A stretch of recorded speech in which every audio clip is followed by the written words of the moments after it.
Alright, today we are playing the upgraded Battle for Zendikar Event Deck. See how this goes. So this is about $10 more than the out-of-the-box event deck, but actually, the deck itself is actually cheaper than the event deck when you consider that we aren't playing some of the more expensive cards from the event deck. You could, in theory at least, trade away those cards and get everything you need to build this deck. So why it is upgraded as far as how it plays, money-wise, I think you could trade the cards from the event deck into this deck. So that's pretty sweet. Looks like we're up against Blue-Black Aristocrats would be my guess. Either that or it's some spicy deck that I'm not sure of. Sounds a little slow, but once we get to 3 mana, we can start playing some sweet things. Grim Haruspex is good. Catacomb Shifter is pretty insane. Our opponent, main phase cracking. So I'm guessing this is Blue-Black Aristocrats. And our opponent must have been light on lands, would be my guess, and they were trying to draw another land. Hangerback X1, alright. Ooh, Evolutionary Leap. Alright, so I think we are just going to lead on Catacomb Sifter here. Card is very good. Stonewalls the Blood-Soaked Champion.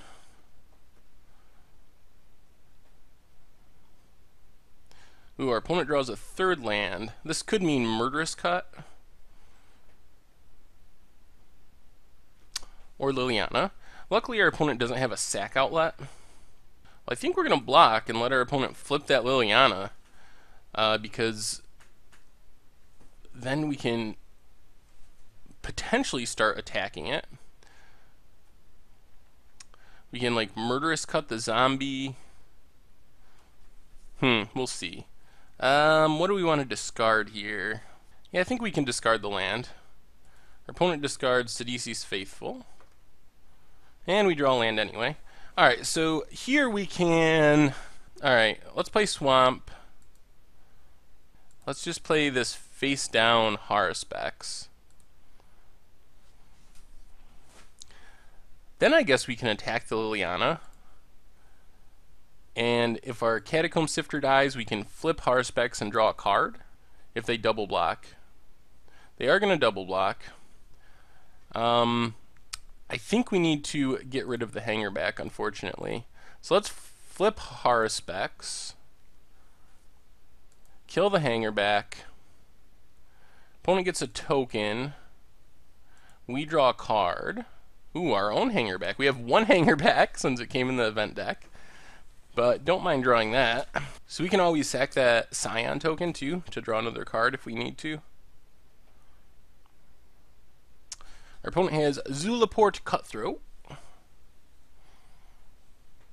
And Sidisi's Faithful. They're going to exploit. They are. Exploit. Bounces are Haruspex. I guess we can sack the Scion in response. Oh, never mind. That was stupid. It's only non-token creatures with Grim Haruspex. So we learned something. Reanimates Blood-Soaked Champion.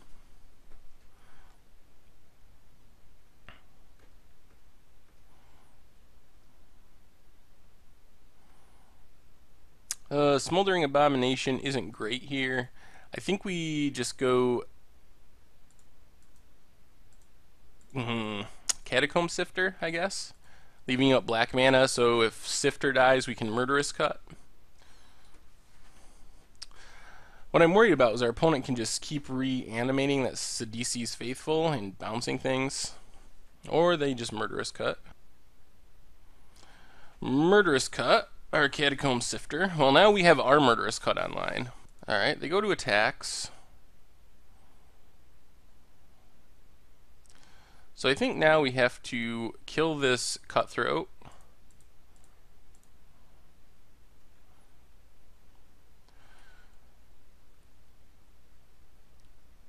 and then blocking trade with the Bloodsoaked Champion. Our opponent can get it back, but gotta do what you gotta do.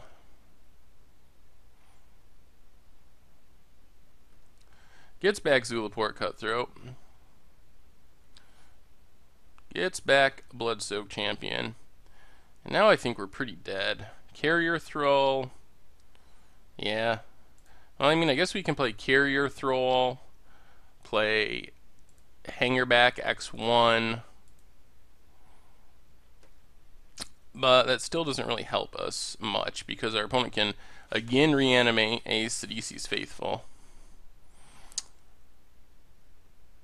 Plays another Liliana. Yeah, that does it. Well, the Sidisi's Faithful Liliana combo is pretty annoying. What do we even want against the blue-black deck? We didn't draw our Cutthroats, which is disappointing. Duress doesn't do much. I guess we can bring in our ultimate prices and just try it like that. Alright, we're on the play. Let's see what kind of draw we get.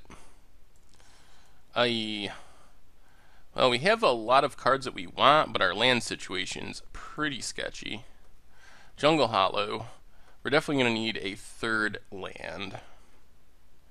I guess black would be best. Bloodsoaked Champion.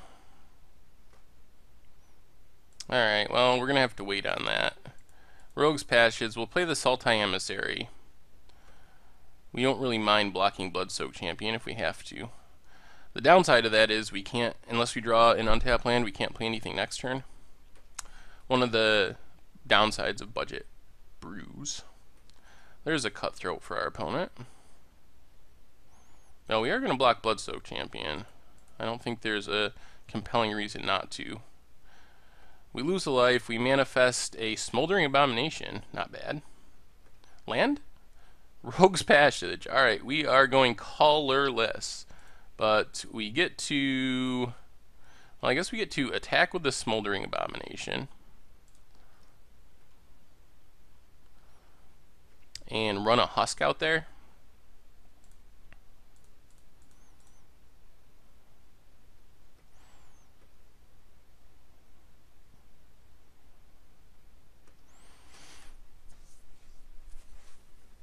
The good news is if our opponent plays a Liliana, they can't immediately flip it.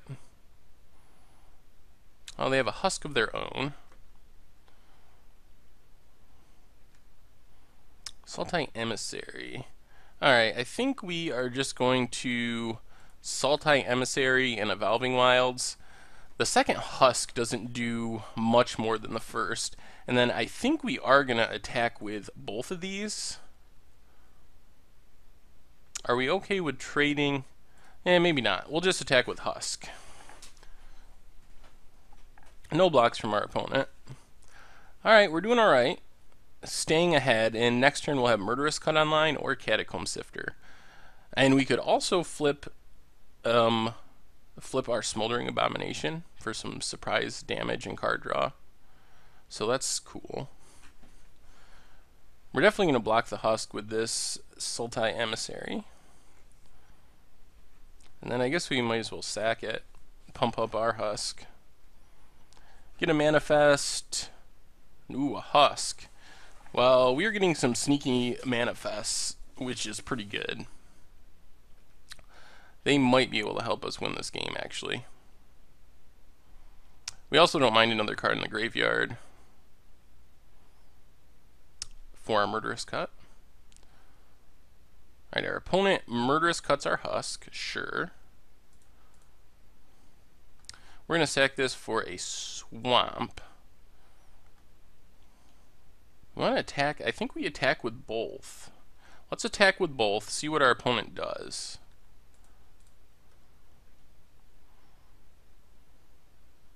No blocks, so we'll just deal the damage. Now we will play another copy of Husk. Play Jungle Hollow. Now we're just going to Murderous Cut their Husk right now, so we don't have to risk anything crazy happening. them sacrificing something to flip a Liliana or that kind of stuff.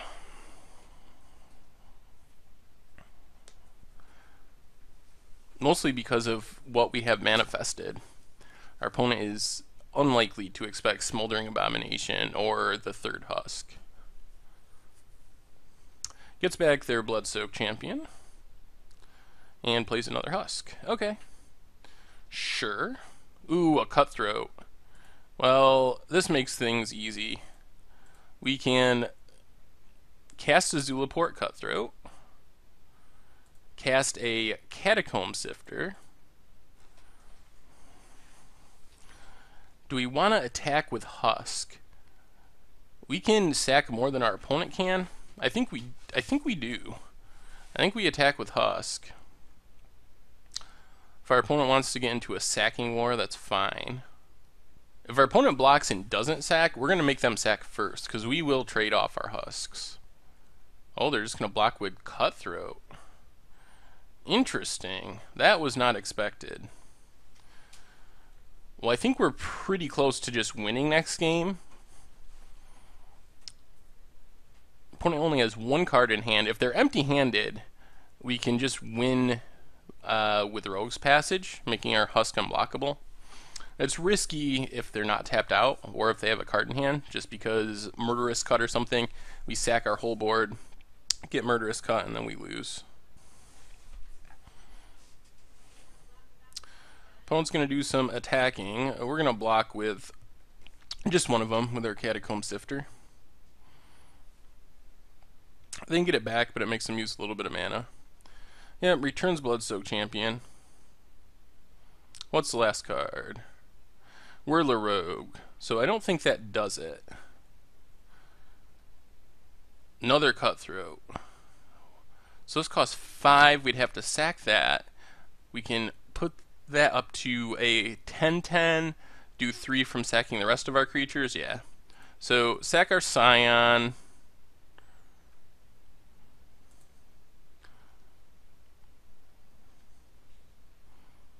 It doesn't matter. Rogue's Passage, Nantucket Husk. Oh, we didn't even need to sack our Scion. For some reason, I thought that cost 5. Sack Catacomb Sifter. Yep. Well, despite my slightly clunky play of overtapping, we still got there. Alright, we'll run it back. Alright, we're a little light on lands, but we can give it a shot. Opponent leads on Swamped, Blood-Soaked Champion. That's not a land. Alright, we're just going to lead on Blister Pod. We will probably block with Blister Pod, because we really don't mind having the Scion token, because we might need it for mana if we just don't draw anything. Another Blood-Soaked Champion. Alright, well, we're going to block with Blister Pod. Come on, lands. Not a land. Alright, pass the turn.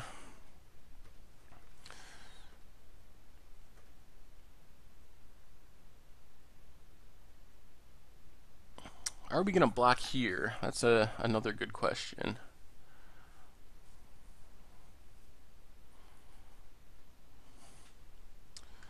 Block, our opponent gets back.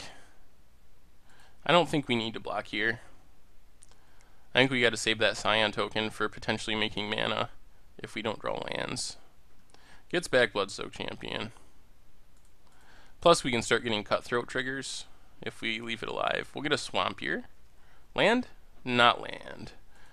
Alright, well I guess we play Zulaport Cutthroat. And do we want to attack? Probably not. Oh man, I think we're gonna die from the mana screw.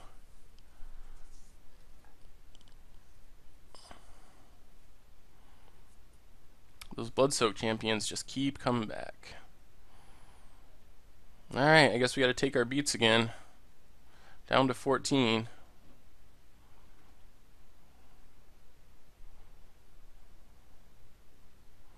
And a Whirler Rogue. Oh man. This keeps getting worse. Well, there's a land, but I think might be too late.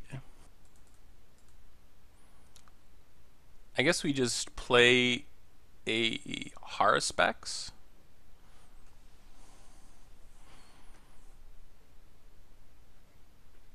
Yeah, our land situation seems likely to do us in.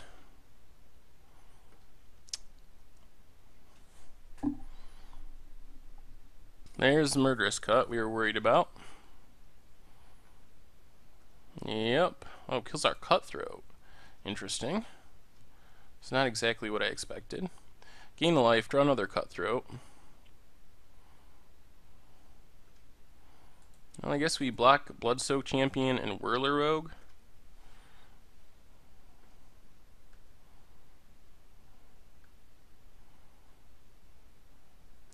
And a Hangerback X1. Oh, we are just not drawing lands.